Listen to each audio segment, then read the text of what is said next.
चलतु एबे आंब पोड़पिठा कौन कौन सामग्री दरकार देखिबा। मु एठी 400 ग्राम अरुआ चावल को बाटी ग्राइंडिंग करि नेछि। 5टी बड़ बड़ आंब को चोपा छड़े ग्राइंडिंग कर नेछि। एठी स्वाद अनुसार 150 रु 200 ग्राम चीनी नेछि। आपण चाहिए कम बेसी करि परिबे जेहेतु आंब मिठा रहउछि। किछि काजू घी रे भाजी नेछि। जहाँ को घी पसंद नहीं से रिफाइन ऑयल रे भी भाजी की नहीं पारिबे।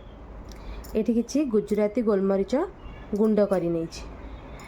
गोटे छोट खंड नड़िया को चोपा छड़े काटी नेछि। स्वाद अनुसार लूण नेछि आउ 3टा तेजपत्र को काटी नेछि। एबे चलंतु स्टार्ट करिबा आंब पोड़पिठा।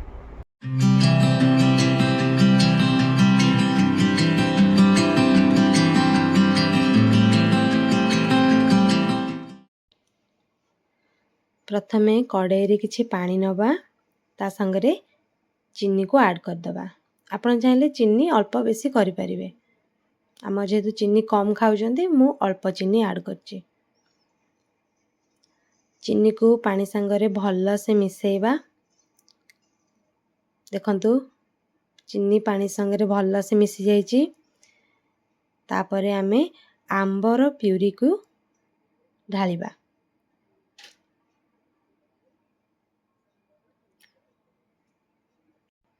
एबे आंबर प्यूरी की ढालिला बेले ताको टिके टिके गोळेइबा। ताको भल्ला से टिके पानी संगरे मिसेला जाय गोळेइबा।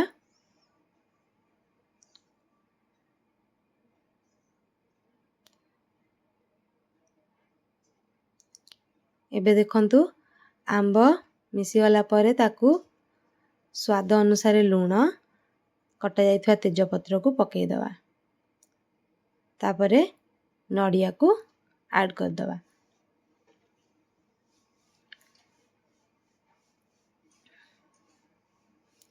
ए तीनोटी भल्ला से मिसी गला परे देखंतु पानी संगरे आंब भल्ला से मिसी गलानी। एबे आमे बाटी थिबा चाउलर आण को ऐड करिबा।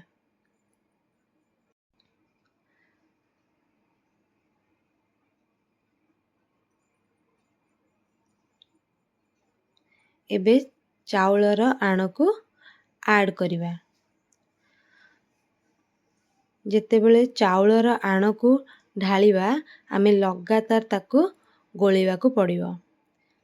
एमती राउंड राउंड टिके ताको गोळेइबे। लगातार न घांटिले से चाउलटा बिंडा हेकी बाटुली हे जिवो। तो ताको लगातार एमती डंका मारिया को पड़िबो। देखंतु चाउल भल्ल भाबरे पानी रे मिसी जाइछि। ताको एमती लगातार घांटी घांटी बहळ हेला जाय घांटीबे। एबे चाउल धीरे धीरे बहळ हेलानी। देखंतु हमर रेडी हे गला। तापरे आमे बाटी की रखितिबा गोलमरीच गुजराती गुंड को ऐड कर दबा। एबे हम आनटी रेडी हे गला।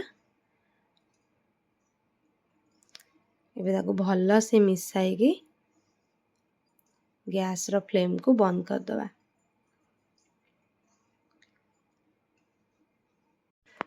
एबे आमे शाल पत्र रे घी मारिकी एमती किछि ढांकी की कड़ाई रे रखिबा। जोटारे आमे पिठाटा को पोड़ीबा। ताको गोटे प्लेट रे एमती काढ़ी की धीरे धीरे करी थापी थापी साइज रे रखिबा।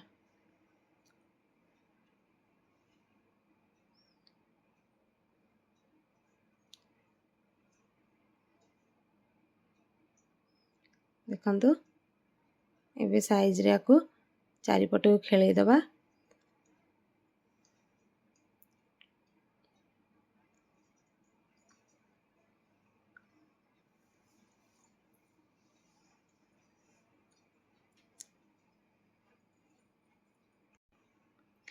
एबे ताको ढांकिया पई ऊपर भी पत्र रे घी मारिकी घोड़ेइबा।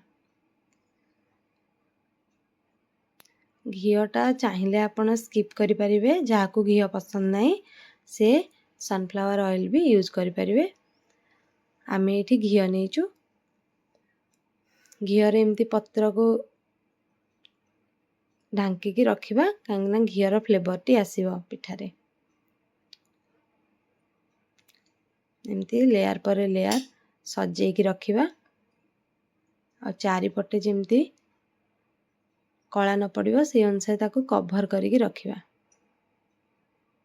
देखंतु आम पिठा रेडी हो जो एबे ताको ढंकी रखीदेले एबे ताको गैस फ्लेम रे बसेबा।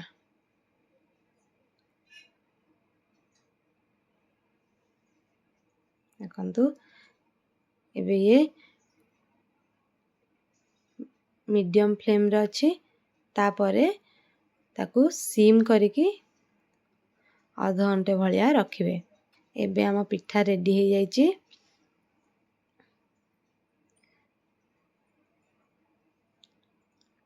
देखंतु केते सुंदर कलर आछे।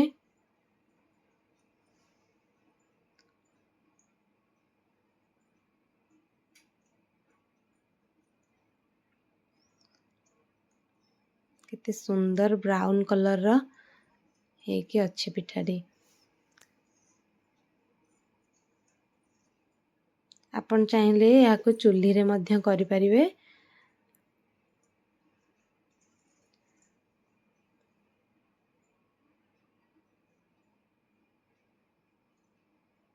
देखंतु एकदम परफेक्ट हेची।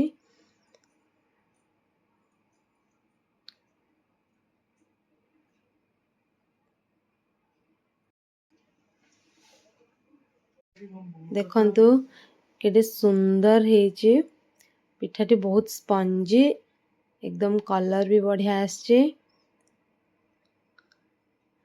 एमती आपण घरे करिकी खांतु आपणका परिवार लोकन को भी खुआंतु।